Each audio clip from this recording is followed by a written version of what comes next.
இப்போ என்கிட்ட பேசி நீங்க என்னத்த சாதிக்க போறீங்க? என்ன சமாதானப்படுத்தணும்னு வந்திருக்கீங்களா? எனக்கு இதெல்லாம் ரொம்ப பழகி போச்சு.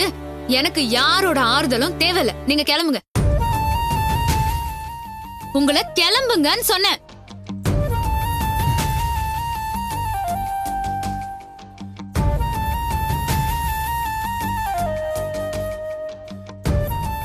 நான் சொன்னது உங்க காதுல விழலையா? வீட்டுக்கு போங்க அருண். இப்ப இருக்கிற நிலைமையில நீங்க இங்க இருக்கிறது சரியில்லை. கல்பனாக்கோ அத்தைக்கோ விஷயம் தெரிஞ்சா அப்புறம் பிரச்சனை ஆயிரும். அவங்க கிட்டயும் என்னால பேச்சு வாங்க முடியாது அருண். ரஞ்சிதா, நான் இங்க வந்தது யாருக்குமே தெரியாது. நீ எதுக்கு இப்ப டென்ஷன் ஆயிட்டு இருக்க? ஹேய் ரஞ்சிதா,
நீங்க இன்னும் போகலையா? ரஞ்சிதா, இன்னும் கோவமா தான் இருக்கியா? ஆமா, அதுக்கு என்ன பண்ண போறீங்க? ரஞ்சிதா, வித்யா உன்னை பத்தி பேசும்போது நான் வாயவே திறக்கல. அதான உன் கோவத்துக்கு காரணம். தெரிஞ்சா சரிதாங்க. ஏய் ஏய், நான் அந்த இடத்துல பேசியிருந்தாலும் அவ அடங்கி இருக்கவே மாட்டா. அதுக்கும் சேர்த்து அவ உண்மையில கோவப்பட்டு இருப்பா. பிரச்சனை இன்னும் பெருசாதான் இருக்கும். ஹாஸ்பிட்டல்ல வச்சு சண்டை போட வேணாம்னு சொல்லிட்டு தான் நான் வாயை திறக்காம இருந்தேன். மத்த இடமா இருந்தா அப்படியே நீங்க எனக்காக பேசிருப்பீங்களா? எல்லா இடத்துலயுமே நீங்க பேசவே தெரியாத மாதிரி அமைதியா தான் இருந்திருக்கீங்க அருண். ரஞ்சிதா, வித்யா ஒரு முட்டாள். நம்ம என்ன சொன்னாலும் அவ காது கொடுத்து கேட்கவே மாட்டா. அத அவ புரிஞ்சுக்கவும் முயற்சி செய்யவே மாட்டா. புரியாதவ கிட்ட பேசி என்ன நடக்க போகுது சொல்லு? அதுக்காக எல்லா சமயத்திலயுமே அப்படியே அமைதியாவே இருக்க முடியாது அருண். ஒரு நேரம் இல்லனா ஒரு நேரம் நம்ம ரியாக்ட் பண்ணி தானே ஆகணும். அவங்க வேற ஏதாவது சொல்லிருந்தா கூட பரவாயில்ல, எப்பவும் போலதான் பேசுறாங்கன்னு நான் அப்படியே விட்டுருப்பேன். நான் மாமாவை கொல்ல பார்த்தேங்கிற மாதிரி பேசுறாங்க. அதை எப்படி என்னால ஏத்துக்க முடியும்? இங்க பாரு, நாங்க பேசாம நின்னது மட்டும்தானே உனக்கு தெரியும். என் அக்கான்னு கூட பார்க்காம நான் அவளை கை நீட்டி அரைஞ்சேன். அது உனக்கு தெரியுமா?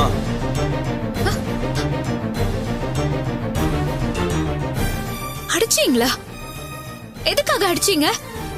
அது அவ உன் கேரக்டர் பத்தி தப்பா பேசினா. நானும் எவ்வளவு நேரம் தான் பொறுமையாவே இருக்க முடியும். அதான் அடிச்சிட்டேன். தப்பு அருண். அவங்க உங்க அக்கா. கேட்க முடியலன்னா விலகி போயிட வேண்டியதானே? ஒரு பேச்சுன்னு வந்தா ஒண்ணு நீங்க வாய அப்படியே மூடிடுறீங்க, இல்லன்னா இப்படி அடிக்கிறீங்க. இந்த ரெண்டுமே ரொம்ப எக்ஸ்ட்ரீம். இது ரெண்டுமே தப்புங்க. உங்க அக்கா இத அப்படியே சும்மா விட்டுருவாங்களா? ஏற்கனவே எப்போன்னு காத்துட்டு இருப்பாங்க. இப்போ நீங்க அடிச்சதே அப்படியே பெரிய பிரச்சனையா மாத்திருவாங்க. அதுக்கு நீங்க என்ன பண்ண போறீங்க? ரஞ்சிதா, நான் எப்படியாவது அவளை சமாளிச்சுக்கிறேன். நீ எதுக்கு அவளை பத்தி கவலைப்பட்டு இருக்க? இல்ல அருண், ஹாஸ்பிட்டல்ல இவ்ளோ பெரிய விஷயம் நடந்திருக்கு. இந்த நேரத்துல நீங்க இங்க இருக்கிறது எனக்கு நல்லதாவே படல. தயவு செஞ்சு முதல்ல நீங்க உங்க வீட்டுக்கு போங்க. ரஞ்சிதா, அம்மாவுக்கு வித்யா மூலமா கண்டிப்பா அந்த விஷயம் தெரிஞ்சிருக்கும். என் சட்டையை பிடிச்சு உழுக்கிறதுக்கு அம்மா ரெடியா காத்துட்டு இருப்பாங்க. இப்ப நான் வீட்டுக்கு போறது சரியா இருக்காது. ஹாஸ்பிட்டல்ல வித்யா இருக்கிறதுனால நான் அங்கேயும் போக முடியாது.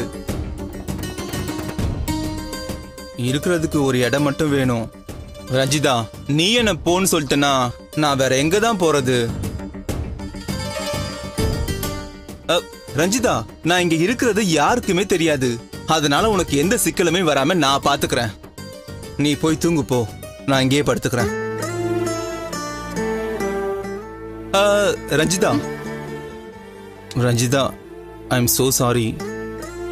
நீ நிம்மதியா தூங்கியிருப்ப.